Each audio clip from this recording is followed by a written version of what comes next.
Good evening, South Mississippi. Meteorologist Taylor Graham here, joining you from the newsroom. Hopefully everybody has had a nice weekend so far, and as we head into the work week, I've got the latest on your forecast, plus what's going on in the tropics, and I'm happy to report that this week we have some lower humidity to look forward to. Still going to be hot over the next several days, but we'll take any type of relief that we can get. So let's go ahead and get started with Monday's forecast. To kick off the week, we'll start off in the morning, mainly in the low to mid 70s, and you may have even noticed today the humidity was a little bit lower than what it was over the past couple of days. It wasn't anything drastic, but you may have noticed it feeling just a tiny bit more comfortable outside. Tomorrow, rain chances look pretty slim. It's still going to be hot, temperatures in the mid 90s, but there is a decent chance that our dew points will be dropping a little bit more throughout the day. Right now, though, it's warm. It's a little muggy outside with dew points in the low 70s, but earlier this afternoon we had dew points in the 60s, which for this time of the year in August, that's not too bad. Temperatures across the board right now, upper 70s, low 80s, even a few mid 80s a bit closer to the coast. Very typical for this time of the year. Did not really see much rain today. We do notice a few showers and thunderstorms to our north, and I'm not going to rule out a few isolated showers sneaking in overnight tonight, but overall, our rain chances are looking pretty slim. Now, these are forming ahead of a cold front, and this front will slowly push through by the end of tomorrow and into early Tuesday, and we will see some slightly drier air move in throughout the day on Monday or tomorrow. Now, as that front moves far enough to the south, our rain chances will be pretty low. At the very most, maybe a few isolated showers tomorrow. Many of us are going to see nothing but blue sky and sunshine. But notice to our north, not too far away, Memphis, dew points in the mid-50s. Kansas City also seeing dew points in the 50s. I'm more so expecting dew points in the 60s tomorrow, which again, for us in South Mississippi, for the month of August, that's pretty nice. Typically we have dew points in the mid to upper 70s, so dew points being about 10 degrees lower at times, that's going to feel pretty refreshing, at least for our standards along the Gulf Coast. Again, overnight tonight could see a few isolated showers. Rain won't amount to much if you get any rain. Many of us will miss out on that rain, it looks like. We'll start off tomorrow morning, low to mid 70s. We are heating up into the mid 90s tomorrow, but notice that winds will be mainly out of the north. That's going to help to bring in some drier air throughout the day. And if that front moves far enough to the south on Tuesday, I wouldn't be surprised if a few inland areas we're going to be cooling down into the upper 60s. On the coast, that may be a little bit harder to do. Not sure if we're quite by what Futurecast is showing there on the coast, but there is a chance, if that front moves far enough to the south, that we could be seeing a little bit of a cool down by the morning. By Tuesday afternoon, I expect many of us to be back into the low 90s by the afternoon, and the humidity is going to be a little bit lower. There is also a chance that we could see an additional push of dry air moving in from the north by Wednesday and into Thursday. Not all forecast models agree with this, but the American model, the GFS model, has been pretty consistent at showing that. The European model, though, not quite on board. It's been a little bit more stubborn with that front moving farther to the south. So you can see there, European model more so predicting that we're going to keep dew points in the 70s by Thursday and Friday.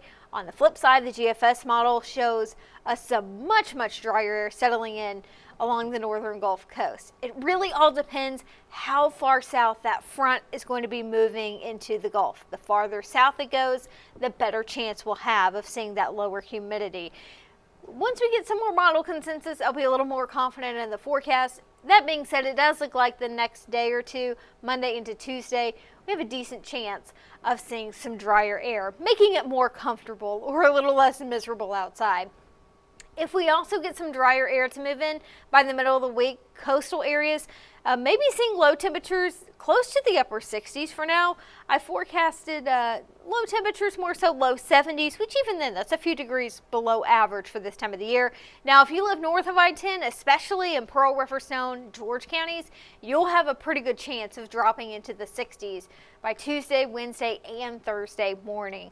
So for inland areas, definitely going to be feeling more comfortable, especially with that lower humidity.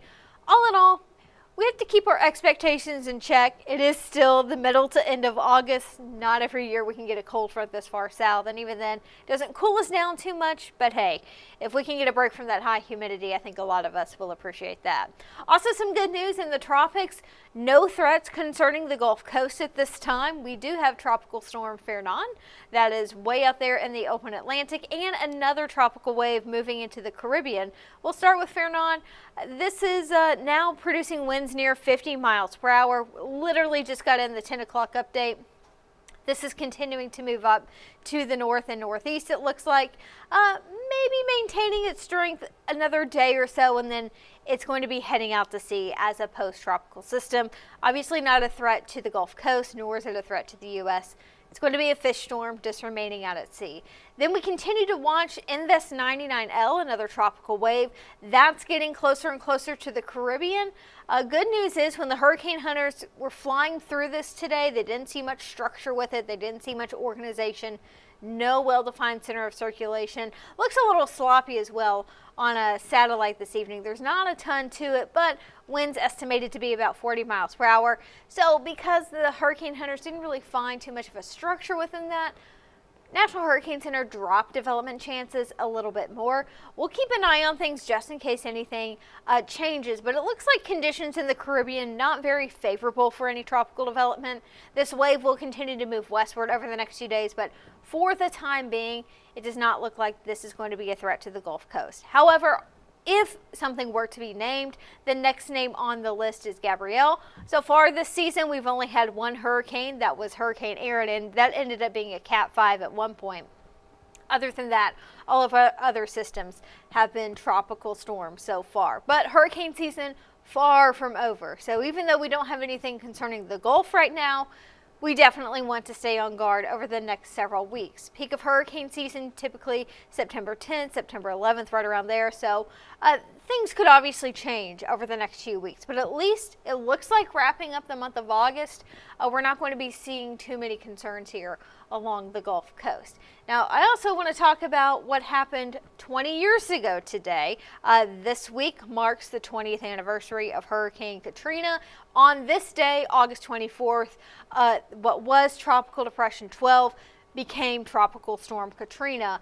And of course, we know what happens day and day after that. It begins to get stronger and then moves into the Gulf where it intensifies significantly. So today, August 24th, that was the day that tropical depression got the name Katrina. And of course, as we get closer and closer to August 29th, the anniversary of landfall, we will be continuing to bring you stories about Katrina. And just a heads up, we do have a special program coming up later this week on Friday to remember that anniversary. Now, thankfully, at this point, we do not have any threats to the Gulf Coast right now. The tropics are nice and quiet for us in South Mississippi. We actually have a pretty decent forecast up ahead. Rain chances look very slim. The humidity looks a little bit lower tomorrow, Tuesday, maybe even until Wednesday and Thursday. We'll see a little bit more of a dip in the humidity. If that plays out, we'll have a better chance of seeing some morning lows in the 60s. Hopefully we can get that. It's not every August that we can get a cold front to move this far south. And even then, these cold fronts this time of the year for us, not super strong, but hey, you know what? We'll take anything we can get. Just a heads up, Friday into Saturday, rain chances look a little bit higher. Details on that a bit fuzzy, but at least over the next 3 to 4 days, rain chances are looking pretty slim here in South Mississippi. So with that, I will be getting ready for our 10 o'clock newscast. Hopefully you can join us then. That's coming up in about 20 minutes or so. So hopefully you can join us for all the latest news and weather on WLOX coming up at 10 o'clock.